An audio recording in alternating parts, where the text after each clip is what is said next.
A dedicated public servant and politician with a conscience, he uncovered massive corruption of 1.2 billion rands in the contract for building Mbombela Stadium ahead of the FIFA 2010 World Cup held in South Africa.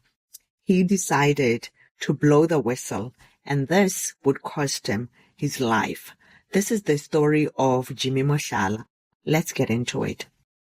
Jimmy Mohlala was born in 1965 and rose to become the Speaker of the Mbombela local municipality in Mpumalanga, a position that gave him insight into one of the most prestigious events in South African history, the 2010 FIFA World Cup. The Mbombela Stadium, built for the World Cup at the cost of approximately 1.2 billion rands, was meant to be a symbol of national pride, a state-of-the-art facility showcasing South Africa's ability to host world-class sporting events. Instead, Jimmy Mohlala discovered it was a crime scene. In early 2008, Mohlala blew the whistle on alleged tender irregularities involving Jacob Dladla, the Mbombela municipal manager at the time, and the awarding of multi-million rand construction contracts for the 2010 FIFA World Cup Stadium. His revelations led to the report by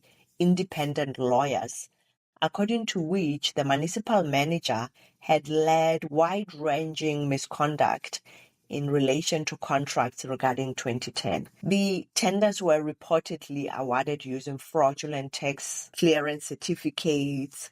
The allegations were extensive: manipulation of tenders, service delivery failures, victimization and harassment of council members, failure to implement council regulations, and failure to keep council informed on matters relating to the World Cup. But Dladla and the contractors allegedly had powerful connections within the ANC. Rather than being praised for exposing corruption, Mohlala found himself under attack from his own party. The ANC began calling for his resignation. They wanted him gone, removed from his position as the speaker, so he could no longer cause trouble by insisting on accountability. But Jimmy Mohlala refused. He refused to resign. He would not be silenced. In 2008, Mohlala received death threats by SMS, but he persisted anyway. The ANC was in the process of taking disciplinary action against him when he was killed.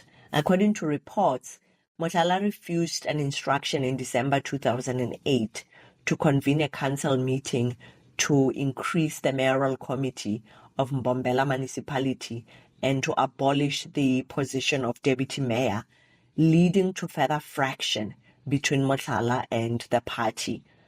Adding to the murky circumstances, Mohlala himself faced a series of legal charges in 2008, all of which seemed to surface after the ANC's attempt to dismiss him, raising questions about whether any of these charges could have been part of a smear campaign to discredit him as a whistleblower. On the evening of the 4th of January 2009, Jimmy Mohlala was arriving home in the Kanyamazane area outside Mbombela with his 19-year-old son. The two were approaching their gate when they were ambushed by three men wearing balaclavas. These men had been waiting in a vehicle with no number plates. They fired one shot at Jimmy's son, hitting him on the foot. Then, right there in front of him, the hitmen opened fire, hitting Jimmy multiple times. One shot at close range hit him on the chest. Jimmy Mohlala died on his way to the hospital. He was 43 years old.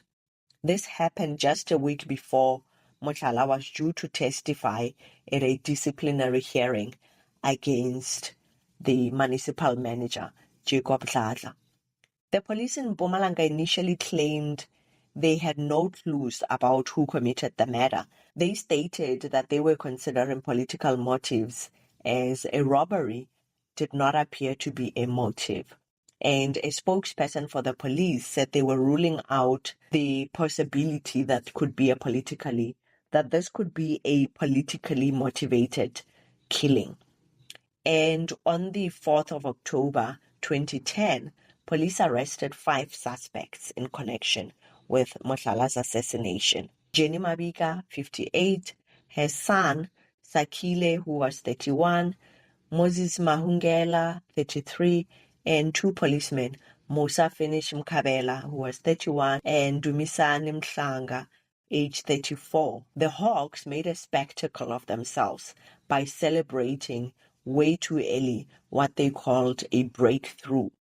The police relied on an affidavit from Mabika's other son, Evans, who gave his testimony about 2 years after the murder of Jimmy Mohlala. Evans claimed that he had witnessed his mother and the 2 men hatching the plot to kill Mohlala, and explained that they even performed traditional medicine rituals in an attempt to send the police on a wild goose chase.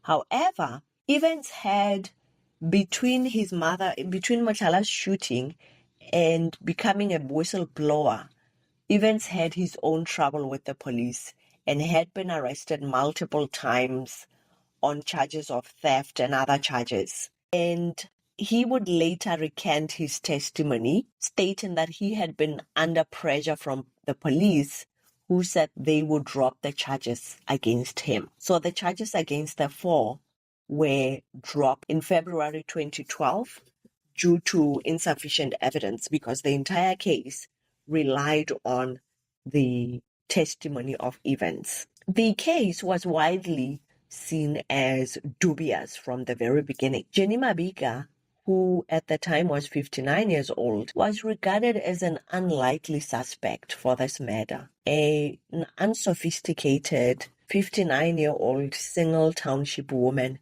who made a living as a hospital cleaner, according to the commentators at the time, simply did not fit in as a billion-rand tender league player. The matter, therefore, remains unsolved to this day. More than 16 years later, Jimmy Mohlala's killers have still not been held accountable. In August 2012, the Hawks followed up on the tender corruption case, and they arrested 5 men, including Kaizer Chiefs manager Bobby Motaung, whose company, Lifika Emerging Equity, won the tender to design the stadium and was paid over 160 million, despite having charged only 143 million. Former Mbombela municipality manager Jacob Dladla and others were also arrested on fraud charges related to the design and construction of the stadium. The National Prosecuting Authority was certain that they had a winnable case, but there were a lot of bizarre things happening with the NPA. They first transferred the case from the regional court to High Court, and instead of coming up with a new date, the NPA submitted 2 contradicting letters to the regional court, one saying that they wanted to continue at regional court, with another saying that they wanted it to be transferred. And therefore, the charges against Bobby Motaung, Jacob Dladla, and the others were dropped officially in 2023, with the judge indicating that the NPA could reinstate the case when they got their act together. However, the case was never reinstated. So the World Cup came and went. The Mbombela Stadium hosted matches. Tourists were marveled at the facilities, but Jimmy Mohlala was not there to see it. The South African Communist Party has called for Mbombela Stadium to be renamed Jimmy Mohlala Stadium. To this day, Jimmy's family awaits justice, but his killers still walk free. If you are intrigued by my storytelling, please like this video. That is one way of letting YouTube know that it's a good video to recommend to more people. Also, if you have not yet subscribed to this channel, please consider subscribing to our growing community. That is it for today's video. Let me know your thoughts in the comment section, which is sure to generate an interesting debate about this topic of whistleblowing in South Africa. Thank you so much, and I hope to see you in the next one.